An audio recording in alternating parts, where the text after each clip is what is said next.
Hi campers, I'm here on the last day anybody will be here at this campsite and Horse City too. So I thought to bring you some nice good weather and some happy and healthy looking greens. Like this little guy here, and this guy, and this guy, and this happy family, this bush, this tall dude, and of course our scrappy old pot.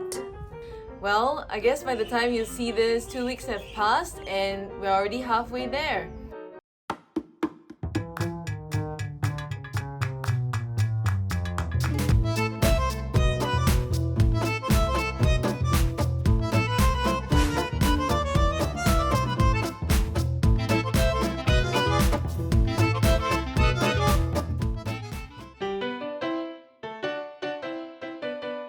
So I guess it would be the best for me, Teacher Yiping, to share with you the art that I'm doing at home. I have two of my plant pots here which I painted. This one is Timon and this one is Adam. Adam has very spunky, spiky hair. Yeah, since the pots that we usually get from the plant gardens or the stores come in these kinds of brown pots that are made of stone or clay or plastics, I thought it would be great to paint them and add some artsy colors to our garden. So let's go inside. Yeah, if you have not noticed, maybe go around your house and count how many brown pots you have. Some may be even hidden inside a bigger and fancier pot. So you could ask your parents whether you could paint on any of your pots, or you could get them to get these plant pots online from IKEA, which are about 90 cents to $3.90 or $4.90 depending on the size you're getting. And you could also go to Cold Storage during grocery shopping. Some of their plant sections have potted plants for about $3 to $8. And all you need is acrylic paint or poster paint, as well as masking tapes to make some striped patterns like this, which I will show you in a bit. Let me go get my stuff. Right here I have all the materials that I will need. My acrylic paint, my brushes and water, some masking tapes and scissors, and the two pots that I will be painting in two different ways.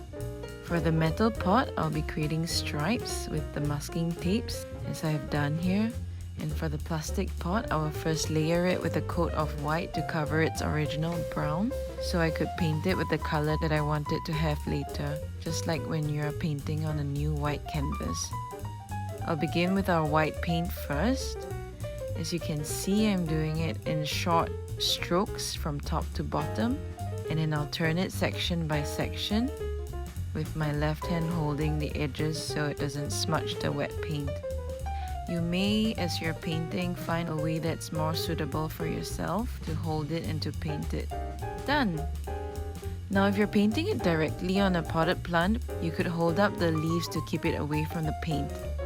Now onto our metal pot, which already has some lines, so we could use it as a guide for our design. And I'm putting the tape around it as a ruler for my paintbrush, so whatever is blocked off by the tape will remain empty while I paint the rest of the parts first.